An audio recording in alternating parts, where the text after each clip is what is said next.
Well, time-honoured saying one man's bad luck could easily turn out to be someone's good luck, and that is certainly the case with my next guest, Paul Shipley. I joined Paul to describe why. Well, Paul, it's good to catch up with you, and we're going back virtually 6 years to the day when a very nasty fall virtually ended your career in the sulky. Yeah, that was at Penrith on a very nice horse that we bought at the run-up sales called She's All Apples. Now, we bought her at this very venue 6.5 years ago, and we paid not a lot of money for her, and she was a wonderful, wonderful horse to us. She ended up racing in America. She won 18 races over there. She won 14 for us here, and her total prize money was just under $500,000 between America and here. Now, you drove her for her first 3 starts. It was start number 4 that you had the fall, and the extent of the injuries, Paul?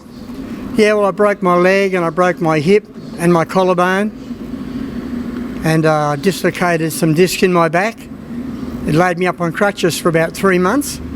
But during that time, she won a Group 1 race for me, which helped my recovery.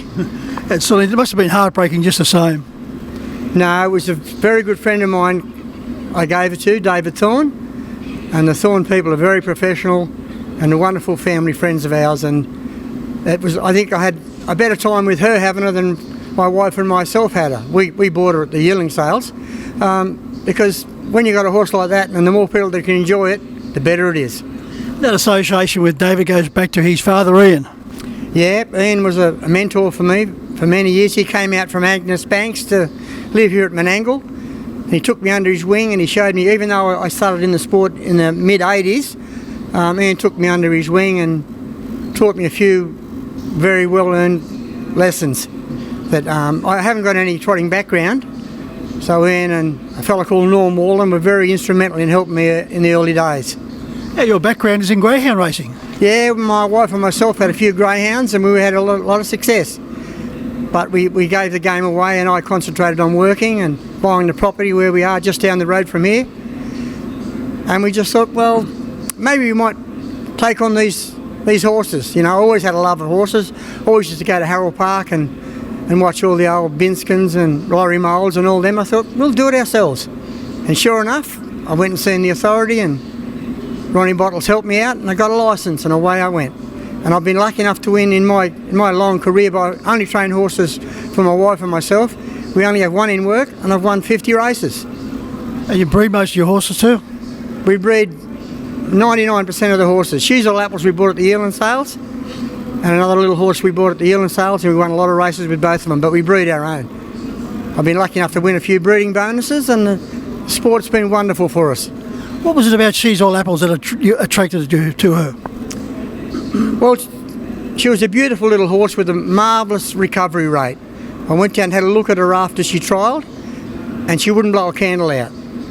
So I knew straight away, whatever she did, it wasn't going to hurt her, and that's how it proved in her life. Marvellous little horse. And she, by the way, she could trot just as fast as she could pace.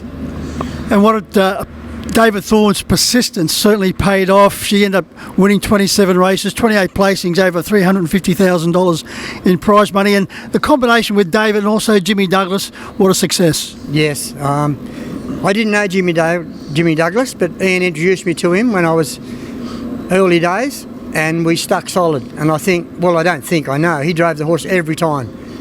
Doesn't matter whether he might have pulled the wrong rein a couple of times, we had no hesitation in putting him back on again. David Thorne came to the hospital where I was laid up, and he was very persistent in me giving him the horse. And I tried to warn him off, leave me alone, but no. In the end, because we were such great personal friends, I was more than happy for him to have it, and I never ever took it off him. For 3 years he raced it for us, won heaps of races, never a sour word. It only enhanced our friendship. And what a cheap buy she ended up being. 16,000 turned into 300 for us, and then I don't know how much she won over in America, but she won another 18 races over there. What a cheap buy. And the thing about that you could have been sitting next to me, or anybody could have been sitting next to me and put their hand up. That's how easy it's got to get into. You haven't got to go back and do the facts and figures. You just got to be there and be a little bit of brave on the day. And your involvement into harness racing mainly came about by the fact that you had 25 acres and you're wondering, what can I do with them? Yeah, well, I was working hard. I had a metal roofing business, working hard with the land, and we had the greyhounds early doors, so we were au fait with bedding and the like, and we just thought, we'll give these trotters a go maybe.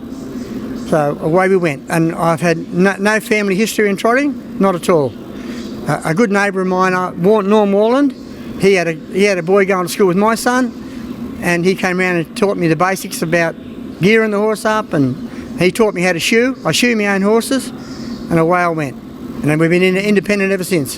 And Paul, it all started with a $900 mare.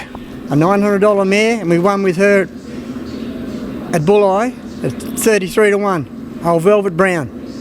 And that you could say, but I mean, I didn't need that incentive. I was bitten well before then, but yeah, that was a bonus. And another bonus to that particular win is you knocked off the odds-on favourite, trained and driven by none other than Mr. Inter-Dominion, Brian Hancock. Yeah, he was a little bit taken back when I pulled off his back and passed him in the straight. But that's what horses will do, you know. She just had the right spot at the right time. When I bought her, I paid $900 for her. She'd never had a start. And I gave her a couple of starts, and away you go, she won straight away. And Paul, you've enjoyed your time in harness racing ever since? Oh, I can't, I've had a couple of nasty falls, but that's par for the course. But no, it's been wonderful. I mean, I just want it to go on. I'm 74. I'm enjoying every second of it. And you also enjoy the rugby league. I believe if we took a trip to your stables, they'd be very much done out in blue and yellow colours of your beloved Parramatta Eels. Yeah. I tried to get into Parramatta many years ago from school, and unfortunately I wasn't good enough, but I had a love for him ever since. And my colours now are blue and gold, which we're very proud of.